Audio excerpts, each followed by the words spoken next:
Hello and welcome to the video. This is a quick video on this thing here. This, believe it or not, is a screwdriver. It's actually from VANTAC, which I think is part of the Free Squire group. I'm not sure exactly how you say it. This is a little powered screwdriver, and I've been interested in getting one in because these kind of things are worth a weight in gold when you're doing things like building quads.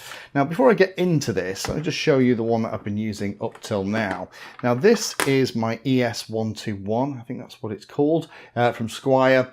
This is a CNC metal case. It's a thing of absolute beauty. It even has a little OLED screen at the top that shows you what you're doing. It's gyro controlled, so you just move it left and right to unscrew and screw things up. Now, lots of you have seen this particular screwdriver in videos. In fact, I made a video all about the smart tools that I use. And this sits on a pot in the desk and it is incredibly useful. However, there are a couple of issues with this. First is that it's actually quite thin. It's the size of kind of a thick fountain pen, and that means when you're trying to use it manually to undo a screw, you can't get a lot of torque. And the second thing is the actual button to control it is way up here. So as you're kind of doing fine work, you have to kind of hold it up here to press the button to do something. And that's why I 3D printed this piece that goes over the top. This is available for you to download and print if you have one of these on my Thingiverse page. But it means that I can get hold of the screw and undo it. And again, charge via USB, just like you'd expect. Now, this is about £50. I'll put a link down below if you want to go and have a look. So this is 8 screwdriver bits can be carried in the top. So let me just show you how this comes.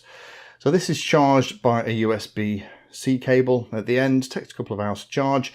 Only has 2 speeds, which you set by pressing the middle button. There are 2 lights at the back for low speed and high speed. And then you have 2 buttons to tighten or loosen whatever it is. LEDs at the end, which are actually quite useful.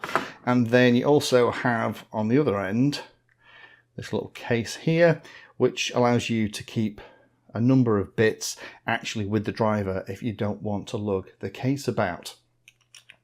Now, I wasn't sure when this arrived. I didn't realize how physically big this was. I kind of expected it to be a little bit bigger than the Squire. However, it's significantly larger. And I was a bit disappointed by that when I first started using it. But as I've played with it more, I've realized that that's actually really good because it allows you to get that torque. So when you're trying to crack a difficult nut or bolt or something that's got thread lock on it, either on your quad or on your plane, you can absolutely do that with this. And the other thing as well is that the controls are down here at the right end. So if you're holding it like this to try and take out a screw, then your thumb is naturally on it. Or if you're being quite precise, then your thumb is, and holding it like a pen, your thumb is exactly the right place for that as well. Now this comes in this box, and it's worthwhile me talking about the box too, because I wasn't sure that this was as useful as it was. You obviously have all your different bits here. You have the short version. These are kind of the bigger kind of power tool style rather than the smaller style that you get in precision instruments. There's some longer versions here as well. I'm not going to show them all to you, but these ones which are handier. Then we have a magnetization and a demagnetization pocket, which is quite nice. The thing that I've really been impressed with, and I didn't realize, is these 2 pieces in the lid. Because initially I was a bit disappointed that the lid came off. I expected it to open up. But what it means is you can kind of get the parts that you want and put this on the side of the desk. This can sit there because these are 2 little magnetic pads, as well as having the instructions on, detailed as they are. It means that as you take the things off the model that you're playing with, you've got the perfect place to put them. And all these little squares means that you can lay all of the pieces out as you take it apart. The other part that I like about this is it's actually dished in the middle so that you can put the screwdriver there when you're not using it, and that doesn't roll off the desk as well. It sounds like a really, really silly, obvious thing to mention, but I found this incredibly useful over the past couple of weeks while I've been playing with it. This kind of little tray is something that we should be able to get anyway. I've had other types before from places like Hobby King, but this is such a cool way to kind of lay out all the pieces as you're taking stuff apart. Screwdriver weight, With the bits in it, it's reasonably chunky. It's about 230 grams. Has a 1000 milliamp hour built-in lithium battery.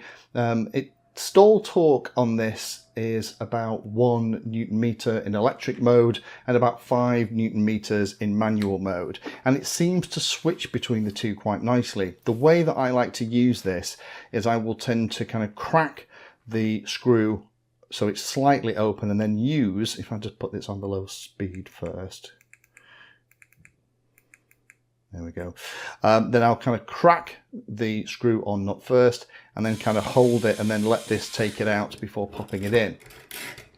Now, as I said at the beginning, I wasn't a fan of the big size of this when it first came in. I just thought it was too big and bulky. However, it has been incredibly useful for playing around with things like that armor tank quad that we've just been having a look at while we're playing with on the bench there.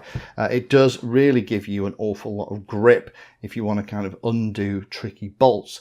And the bits that seem to come with it don't seem to be made of Chinesium. They're holding up pretty well. The LED light is very handy.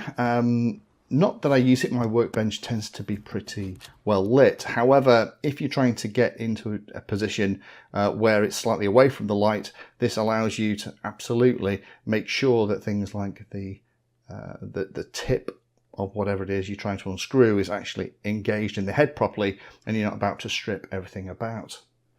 This, along with the case, I think is really a nice bit of kit. The case in particular, and particular daft things like how much thought they've put into the top, makes this a really, really nice setup. I also like the fact that they've got little spots for magnetizing and demagnetizing things as well. I think it would be better if there was a slightly clearer labeling for those things. And it does look like there was supposed to be another accessory box. In here is the USB cable to charge it and a little lanyard if you wanted to keep that as well. Only a couple of things to be aware of with this. There are only the 2 speeds and there's no fine control. I would have preferred it to, if it's for the hobby. Some of the screws that we get on some of the models that we play with are absolutely made of Chinesium and will strip if you look at them wrong. So having these 2 speeds, which are reasonably quick and then very quick, I think having a third mode which gave you a little bit slower and finer control would be good.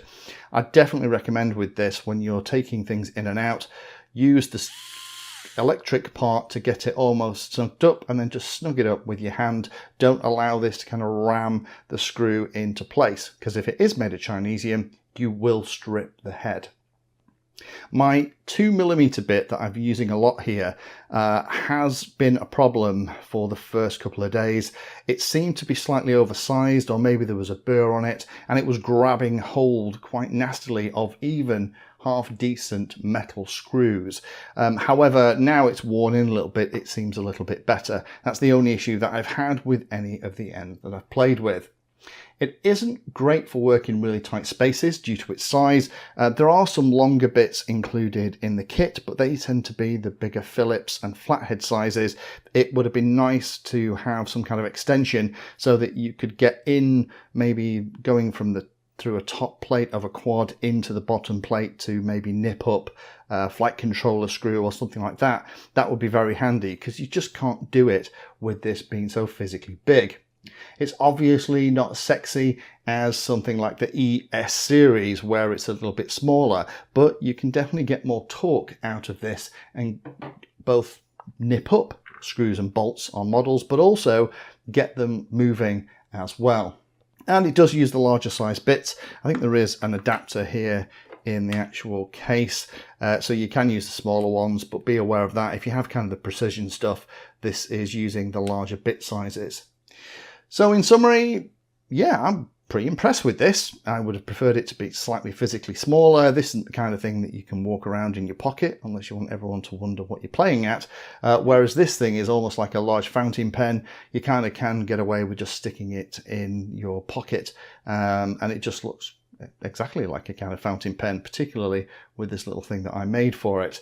It is really designed to be carried about in the case, but with the case and all the extra pieces, it's a really good general purpose light torque screwdriver that's perfect for playing with things in the hobby. I'd be interested to see if they brought out a smaller version which was really made for those very fine jobs. Things like, for example, screwing in the screws around a servo aren't something that I do with this. I just wouldn't trust it. I think it's just a little bit too powerful and those speeds are a little bit too quick.